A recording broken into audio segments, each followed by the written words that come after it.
pas saya waktu makan sahur bersama keluarga, tiba-tiba istri saya mendapat telepon dari warga sekitar sana kalau ada warga RT 03 yang gantung diri gitu.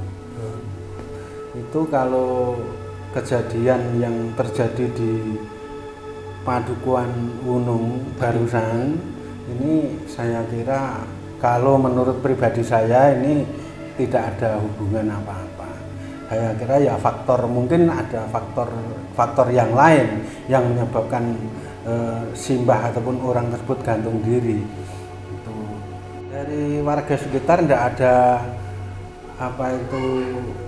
gerak-gerik yang mencurigakan, untuk tidak ada. Ya kalau malam juga sholat tarawih, kalau dia juga berpuasa malam sholat tarawih bersama ibu-ibu yang lain. Tadi malam tidak ya tapi? Nah, kalau tadi malam nggak sholat katanya.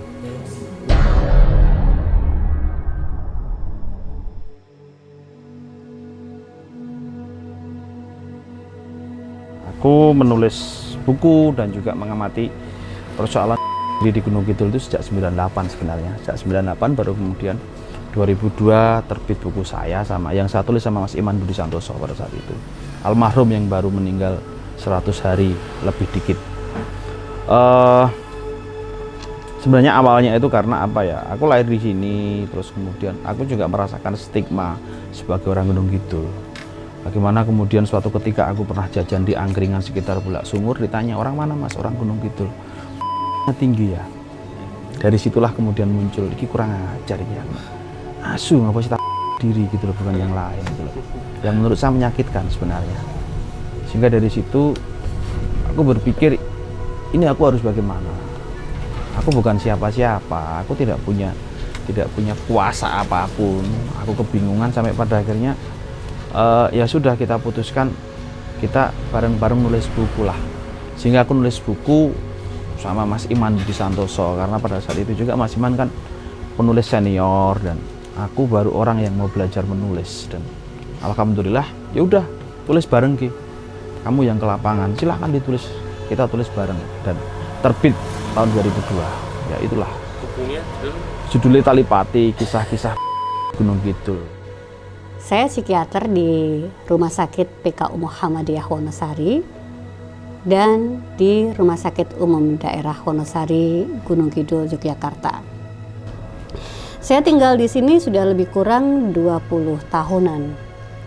Pada saat saya menjadi dokter umum, saya sering sekali diminta untuk memberikan visum pada korban yang diduga meninggal. Dan lumayan sering itu, sampai kemudian saya berpikir, ada apa ya di balik fenomena ini? Ya, sebagai orang yang tinggal di tengah masyarakat Gunung Kidul, saya juga mendengar ada mitos namanya pulung gantung. Untuk fenomena pulung gantung, buat saya sendiri, memang dari kecil sampai sekarang saya berusia 32 tahun, saya sendiri juga belum pernah tahu secara fisik bentuk dari pulung gantung. Hanya saja yang saya dengar sampai saat ini adalah korban-korban itu dikaitkan dengan pulung gantung. Padahal jika dianalisa ataupun mungkin kita lihat ke belakang, beberapa orang yang mengakhiri hidupnya atau dengan cara seperti itu, buat saya tidak mesti karena pulung gantung. Saya yakin di belakang ataupun di balik apa yang mereka perbuat ada latar belakang ataupun masalah yang sedang mereka alami. Sejak awal memang gini, kami juga sadar bahwa ini perkara psikologi. Ini bukan perkara kemiskinan roh, ini bukan perkara bukan perkara kekeringan, bukan perkara apa, tapi ini adalah perkara kemiskinan. Perkara kesehatan mental. Sehingga tapi kami juga tidak tahu ini harus dibedah dari mana. Sehingga buku ini kita munculkan. Ini harapan kami kalau buku ini dibaca banyak orang, kemudian ada tindakan dari orang-orang itu. Ini sebenarnya kalau Gunung Kidul hari ini tidak tertinggi ya. coba googling, nggak tertinggi Gunung Kidul gitu loh. Cuman persoalannya Gunung Kidul itu ada mitos namanya mitos Pulung Gantung, yang itu kemudian persoalan ini menjadi hal yang eksotis, sehingga media-media ini banyak mengejar, dan ini jadi apa ya, jadi aset media pada akhirnya gitu lah. Terus kemudian karena ini semua orang memperhatikan tentang Gunung Kidul, maka sistem pendataan yang ada di Gunung Kidul pun menjadi lebih bagus daripada daerah lain, sehingga semuanya hampir 90% peristiwa tercatat. Tapi mungkin daerah-daerah lain yang tinggi juga banyak. Taruh kata Grobogan itu tinggi, aku juga curiga perkotaan itu juga bisa tinggi. Aku pernah kos di Jogja, pernah juga melihat orang artinya mengetahui ada peristiwa, tidak melihat secara langsung, tapi mengetahui di tempat itu ada peristiwa. Jadi mitos Pulung Gantung ini adalah satu mitos yang mengatakan bahwa orang yang mati karena gantung itu mendapat semacam pulung ya. Jadi pulung itu kalau dalam bahasa Jawa itu takdir ya, semacam takdir, tapi konotasinya positif. Sehingga kemudian mereka yang mati karena itu seolah-olah adalah suatu hal yang tidak bisa dielakkan. Ada beberapa pertanda yang disampaikan oleh, ya dipercayai oleh sebagian masyarakat. Misalnya nih, ada semacam sinar yang berjalan di atas sebuah rumah. Maka kalau di rumah tersebut ada sinar, maka dia kemungkinan anggota keluarganya akan mati karena pulung gantung. Dan yang menarik adalah pulung gantung ini juga dianggap menular. Misalnya nih, kalau yang mati menghadap barat, maka diperkirakan di barat itu akan ada kematian yang sama. Itu mitos yang dipercayai. Tapi ini baru dibicarakan setelah ada kematian. Artinya tidak ada cerita sebelum kematian itu terjadi. Saya melihat ini ada di dua dimensi. Dari sisi positifnya adalah mitos pulung gantung ini menjadi semacam resiliensi ya, ketahanan. Karena bagaimanapun juga kematian karena ini dianggap aib. Tentu keluarga akan merasa terpukul. Dengan mengatakan si pulung gantung sebagai biang keladinya, maka ini secara harga diri menjadi terlindungi. Sehingga orang tidak perlu lagi membicarakan ada apa di balik kematian karena close, selesai. Namun ada sisi negatif. Negatifnya adalah kemudian orang tidak belajar akar permasalahannya ini apa. Itu yang kemudian mendorong saya melakukan penelitian tentang ini sejak tahun 2006. Seiring dengan itu, saya mengikuti pendidikan dokter spesialis kedokteran, sehingga saya belajar ilmu psikiatri dan saya makin paham ada apa di balik fenomena yang terjadi di Gunung Kidul. Ya, pulung gantung ini menjadikan kita kontraproduktif ya. Karena apa? Karena terus kemudian kalau ada peristiwa, oh ini karena pulung gantung, sehingga tidak perlu dilakukan penelitian, seolah-olah kayak gitu. Nah ini yang menjadikan pulung gantung ini menurut kami menjadi kontraproduktif. Tapi sisi lain, ini juga ada positifnya. Artinya bahwa peristiwa itu biasanya kan selalu orang bertanya masalahnya apa? Kok bisa sampai masalahnya di mana? Dan itu masalah yang pertama dilihat orang adalah keluarga. Nah, dengan adanya pulung gantung, oh itu karena kena pulung gantung, pada akhirnya apa? Beban stigma keluarga menjadi sedikit terkurangi. Karena bukan karena keluarga, tapi karena pulung gantung. Nah, ini efek positif dari pulung gantung itu sendiri. Dan kalau penelitian tentang pulung gantung sampai hari ini saya juga tidak pernah melakukan ya, karena saya belum pernah melihat pulung gantung kayak apa, mau tak teliti apanya gitu loh, sejak 98 gitu. Orang banyak mengatakan, oh kemarin saya melihat ini pulung gantung itu jatuh di pohon pepaya, jatuh di pohon ini. Saya sering mendengar itu. Tapi sejak 98 sampai hari ini saya belum pernah melihat secara real yang namanya pulung gantung itu kayak apa.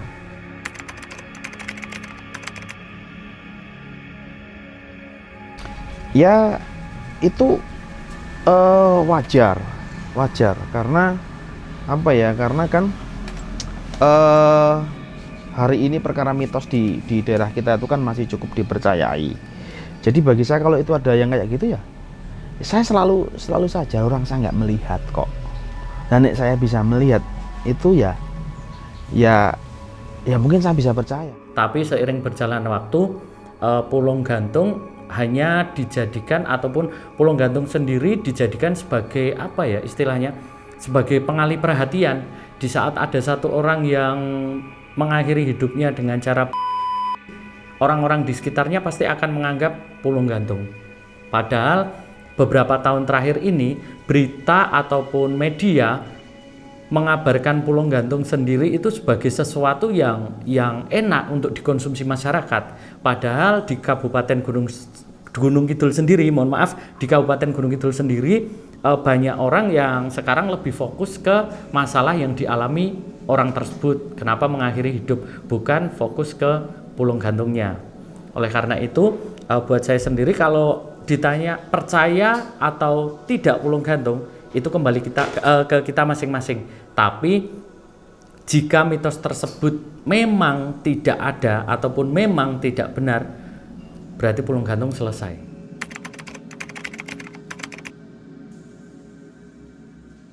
Memilih dengan cara gantung diri karena itu yang paling sederhana. Sekarang kalau seseorang tuh mau melakukan itu terus kemudian mau datang ke toko obat-obatan ya, toko pertanian, itu seseorang itu membutuhkan waktu yang dan energi yang luar biasa untuk menentukan nembung. Lah, terus kemudian di sini tuh yang paling gampang apa berarti? Dengan gantung diri. Karena tali paling dekat. Ada selendang, ada sarung, ada tali yang digunakan untuk ikat pakan ternak. Kalau saya lebih pada itu. Gini ya, secara prinsip saya hanya mencoba banyak mengamati yang di Gunung Kidul ya. Misalnya kayak Jepang itu ada harakiri dan sebagainya itu. Ya kalau harakiri itu kan satu idealisme yang dia ini satu keharusan kan. Sebenarnya kalau kita lihat mungkin ya, ini sekali lagi maaf, mungkin harakiri itu semacam mungkin kayak Mbah Marijan. Mbah Marijan tuh nggak mungkin dia sebagai juru kunci Merapi kok ketika Merapi kayak gitu lari. Harga dirinya di mana? Maka Mbah Marijan apapun yang terjadi tetap di depan kan gitu. Iya bisa juga kan kayak gitu. Kalau dengan Jepang jelas beda ya dengan harakiri itu. Kalau yang di sini itu sebenarnya kalau saya bukan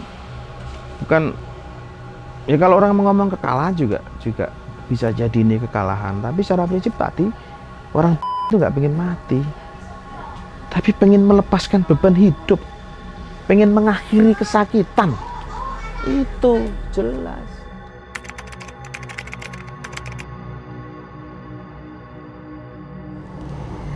Kalau kita melihat diri, tentu harus melihat data dan fakta.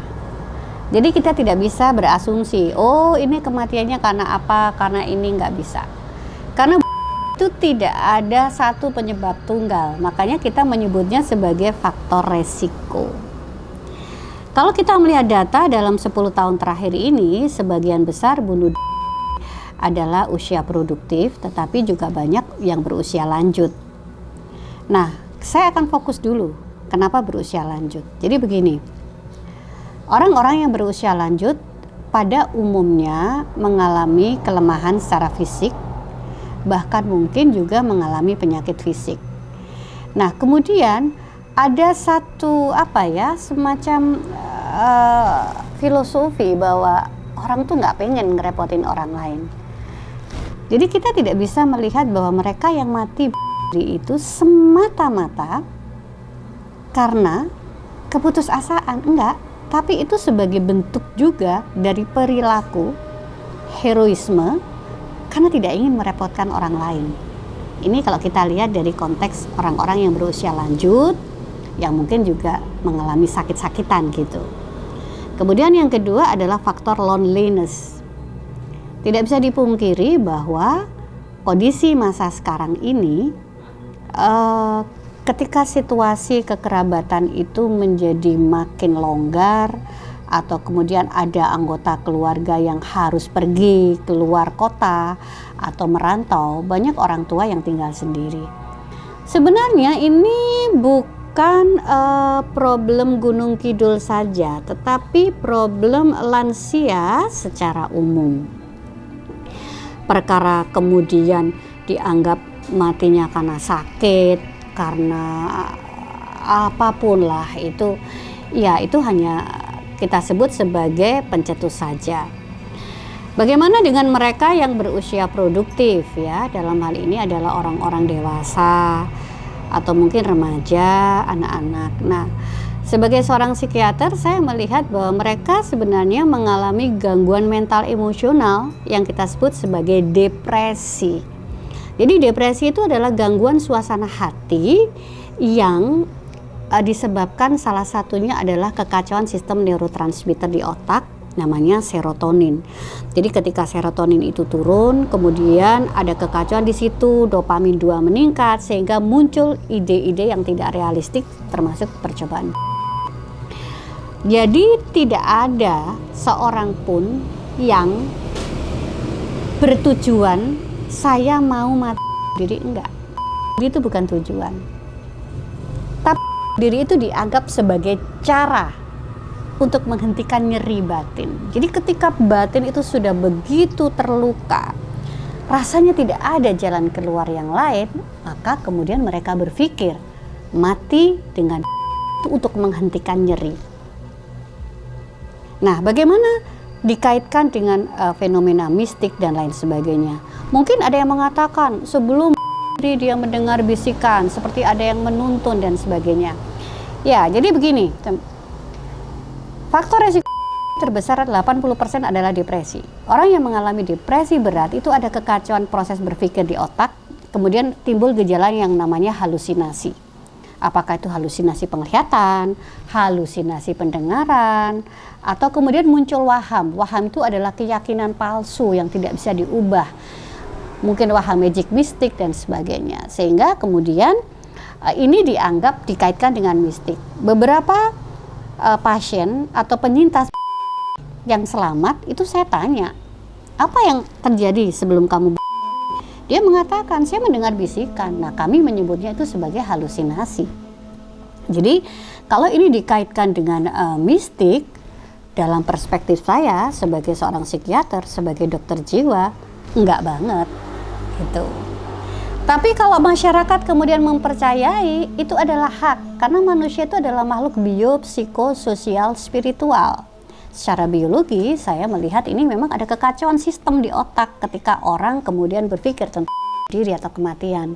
Secara psikologi ya memang ada kerentanan, orang-orang tertentu memang rentan terhadap kondisi depresi, kondisi stres, misalnya orang dengan kepribadian tertutup ya, orang yang dengan kepribadian skizoid, sensitif, rentan dia. Kemudian dari sisi sosial, nah ini yang menarik kita bahas. Dari sisi sosial, kekerabatan itu bisa menjadi faktor pendukung, tetapi juga bisa menjadi faktor penghambat. Pendukungnya begini, kekerabatan itu akan membuat seseorang tidak merasa sendiri, tetapi ketika dia terpisah dari sebuah lingkar kekerabatan, atau dia merasa tidak sama dengan orang lain, itu menjadi stresor. Karena di Gunung Kidul ini, social cost itu lebih tinggi dari living cost. Banyak sekali ritual, aktivitas sosial yang memang ini membutuhkan biaya. Dan kalau orang dianggap tidak sama, ora umum, itu sesuatu tekanan yang berat gitu. Nah, tentu yang berikutnya adalah spiritual. Tapi kita tidak bisa serta-merta hanya menyalahkan satu aspek saja. Ya. Dalam teorinya WHO juga mengatakan itu 80% karena depresi. Dan salah satu gejala depresi itu nanti juga halusinasi. Nanti kalau ada beberapa gejala ya, ada 3 gejala utama, ada 6 gejala tambahan. Dan di 6 gejala tambahan ini sebenarnya ada juga perilaku atau keinginan. Nah, terus kemudian kalau seseorang mengalami depresi terus kemudian tidak tertangani, dia bisa sampai pada psikotik. Dan kalau sudah sampai di situ biasanya juga bisa muncul halusinasi. Di penelitian kami 5% itu karena perkara ekonomi, kecil sekali. Dan di buku saya itu kalau orang ngomong kurang iman, buku saya itu masih pakai sarung gini habis lalu ada di Gunung Kidul. Iya. Bukan masalah agama berarti. Nah, persoalannya kan di situ. Berarti kan bukan persoalan bukan persoalan spiritual, bukan perkara religiusitas, bukan perkara agama, bukan karena kurang iman. Yang melakukan percobaan diri puluhan kali sampai lebih dari 15 kali orangnya hafiz Quran. Oh ya? Iya, hafiz Quran. Setiap hari mulang ngaji, mulang di pondok pesantren. Jadi orang kan jadi bingung, iki ngopo? Imannya kuatnya luar biasa kok. Wah, iki suke lho kok. Lho iki keluargane demenake lho kok. Anaknya api-api lho kok. Sehingga orang kan menjadi terjadi kebuntuan. Kalau kita bicara tidak bisa hanya bicara satu aspek. Misal mengatakan, oh orang ini kurang iman sehingga oh orang ini karena sakit nggak sembuh-sembuh diri karena terlilit hutang. Enggak. Maka kita bedakan, ada yang kita sebut sebagai faktor predisposisi atau faktor yang melatar belakangi dan faktor presipitasi.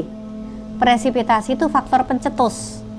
Jadi predisposisi itu dasarnya sudah ada, presipitasi itu kayak korek aja, tinggal dia nyalanya kapan. Jadi itu adalah masalah kesehatan mental, masalah kesehatan jiwa, masalah ketahanan seseorang. Nah, memang ada yang saya khawatirkan adalah ketika orang memblow up soal, apalagi kemudian membuat masalah pulung gantung ini menjadi sesuatu yang sangat fenomenal, sehingga orang menjadi lupa ini masalahnya adalah masalah kesehatan mental, bukan masalah mistik. Perkara orang mengatakan itu mistik itu hak. Nah, yang saya khawatirkan ini akan jadi role model. Ketika misal ada satu fenomena diri, sehingga kemudian ini akan menjadi satu pemikiran, oh ternyata salah satu cara menyelesaikan masalah atau menghentikan masalah itu adalah dengan. Nah, ini ya saya agak khawatir ketika misalnya nih anak-anak kemudian si A, si B meninggal karena oke, bisa loh itu menjadi satu aspek traumatik, tapi bisa juga kemudian menjadi semacam tanda kutip inspirasi. Tapi yang saya ingin klarifikasi, persoalan itu tidak hanya di Gunung Kidul, di wilayah lain pun banyak. Tapi kenapa Gunung Kidul itu menjadi lebih dilihat? Satu, karena ada fenomena pulung gantung, yang itu kemudian dianggap sebagai suatu hal yang sangat unik secara budaya. Kedua, di sini nih pencatatannya baik, karena kematian karena itu dianggap kematian tidak wajar. Semua terlaporkan, terkolek di kepolisian, sehingga kesannya banyak. Kita nggak bisa juga ngomong banyak, karena apa? Angka berkisar sekitar 30 yang tercatat, tapi jumlah penduduk juga makin banyak. Dan kita mesti tahu apakah mereka diri asli orang Gunung Kidul, jangan-jangan pendatang yang datang. Saya punya datanya juga, tidak semuanya orang Gunung Kidul.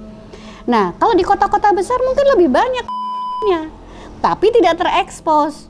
Yang menabrakkan ke kereta api, yang tidak tersampaikan di media itu cukup banyak. Nah, jadi saya ingin meluruskan bahwa di Gunung Kidul itu bukan, dalam perspektif saya ya, kalau orang lain percaya silakan, bukan karena pulung gantung.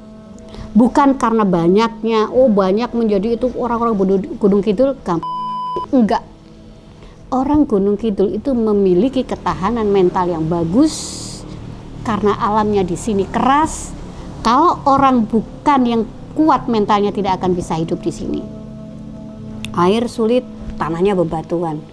Kalaupun kemudian ada yang meninggal karena ini adalah fenomena kesehatan, fenomena kemanusiaan. Jadi jangan dihubung-hubungkan orang Gunung Kidul gampang. Enggak juga.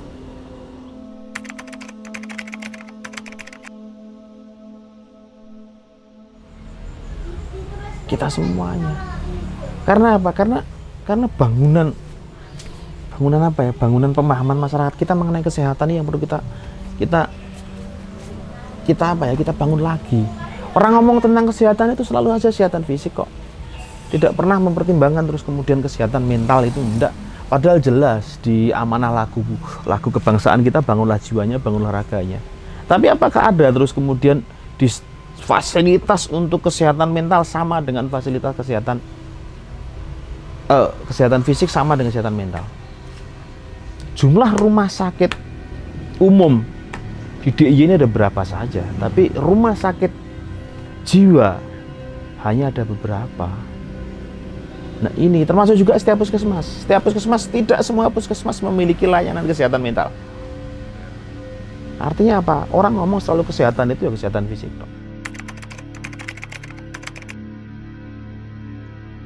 Sebenarnya begini, kalau kaitannya diri ini kan masih terjadi kebuntuan. Dan yang harus kita garis bawahi, semua orang punya tujuan baik.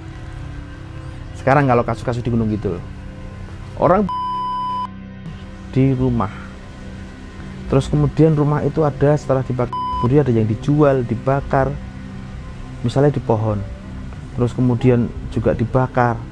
Itu sebenarnya tujuannya baik, supaya tidak terjadi lagi, karena pulung gantungnya pergi dengan dibakar. Atau bahkan ada yang punya pikiran, dulu di Buku Jaya juga ada, kalau berani justru nguburnya di Sungsang, kepalanya di bagian selatan, sehingga nanti pulung gantungnya kesakitan terus pergi gitu. Tujuannya baik, tapi apakah terus kemudian langkah-langkah ini jika diteliti benar? Tapi tujuannya baik loh. Saya mengatakan tujuannya bagus, supaya tidak terjadi lagi. Dan sekali lagi, kalau toh itu menenteramkan seluruh warga anggota masyarakat, silahkan. Daripada terus kemudian seluruh masyarakat ketakutan. Misalnya orang ini harus Gunung Kidul diruat.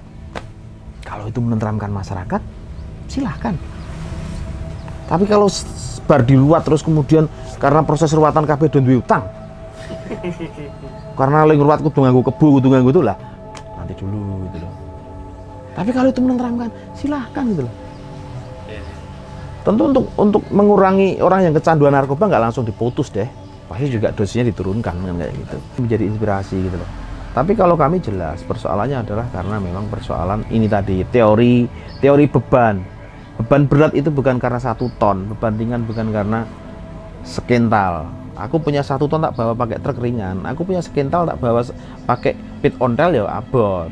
Makanya yang perlu kita tingkatkan adalah ketahanan ini. Kalau seseorang itu nggak kuat bawa 1 kuintal, ya bantu dong orang lain. Sehingga kalau di Gunung Kidul ini ada 3 faktor resiko. Ada orang yang lansia hidup sendiri, ini memiliki resiko tinggi. Ya. Terus kemudian orang dengan gangguan jiwa, orang dengan masalah lebih gampangnya itu, entah masalah keuangan, entah masalah keluarga, entah masalah apapun. Terus yang berikutnya adalah orang dengan percobaan bunuh juga tinggi. Nah sekarang makanya kalau di kami, saya selalu ngomong ke kader-kader, ada nggak warga kita lansia yang hidup sendiri? Ada. Kalau ada, mbok 2 minggu sekali, syukur seminggu sekali ditengok, ditanya kepingin apa kepingin ketemu anaknya. Ini kan mengembalikan kita fungsi sosial kita, eksistensi kita. Nah terus kemudian ada nggak orang yang sakit nggak sembuh-sembuh? Ada nggak orang yang sedang bertengkar dengan keluarganya? Ada nggak orang yang dengan pernah makan macam? Tolong dikaruhke, diulake. Kalau ada yang bertanya pada saya, apa bisa dicegah? Ya, bisa. Dengan apa? Dengan mengenali faktor resiko. Faktor resiko diri adalah pertama, percobaan diri yang gagal. Karena banyak orang yang itu sudah melakukan percobaan sebelumnya dan biasanya gagal. Yang kedua, ada tanda-tanda gangguan mental emosional seperti depresi, penarikan diri secara sosial, atau perubahan perilaku yang drastis, itu juga bisa kita kenali. Yang ketiga adalah adanya potensi masalah yang sangat besar dalam kehidupannya. Terutama kalau kita melihat orang tua yang tinggal sendiri, loneliness itu salah satu faktor resiko. Apa yang bisa kita lakukan? saya melihatnya ada 3 hal simple sebenarnya yang bisa dilakukan oleh masyarakat. Yang pertama adalah lihat, kedua dengar, yang ketiga hubungkan. Apa maksudnya? Lihat itu maksudnya begini, yuk kita lebih peka terhadap perubahan sikap orang-orang di sekeliling kita. D, dengar, cari tahu kenapa mereka seperti itu. Kalau perlu datangi, biar mereka bisa mengungkapkan apa yang mereka rasakan. Yang ketiga, hubungkan. Hubungkannya kemana? Ya, ke sistem pendukung. Kalau kita memang melihat ini sistem masalahnya adalah ekonomi, ya kita hubungkan kepada dinas sosial misalnya. Masalah kesehatan kita hubungkan. Jadi kita bisa melakukan ini. Dan kalau itu karena depresi atau karena gangguan jiwa yang lain, sangat bisa diobati. Berobat jiwa itu gratis, ada BPJS, ada dokter jiwa, obat tersedia di puskesmas. Tinggal kita mau atau tidak. Tapi satu hal yang saya ingatkan, memang jiwa itu syarat dengan stigma.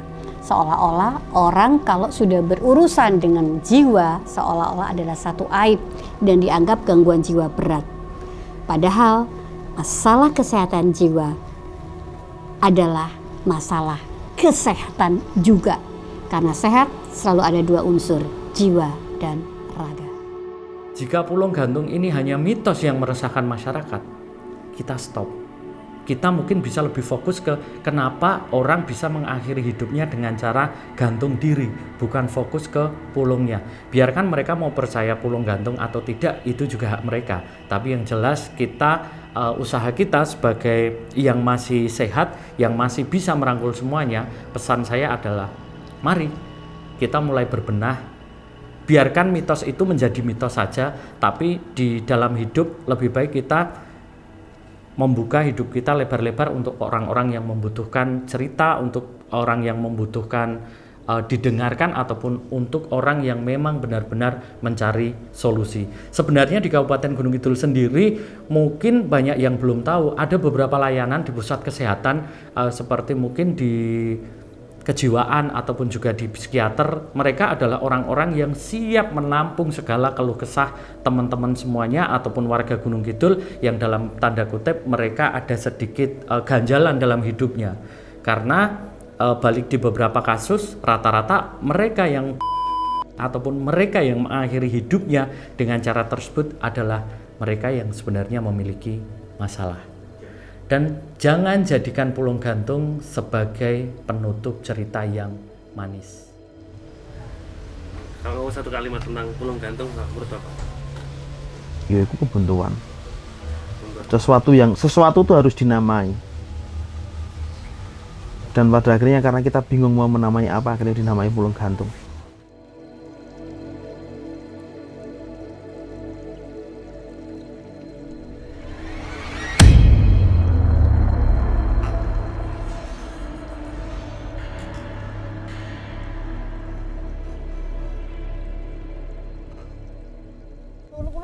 Sore niku mebur-mebur ngene iki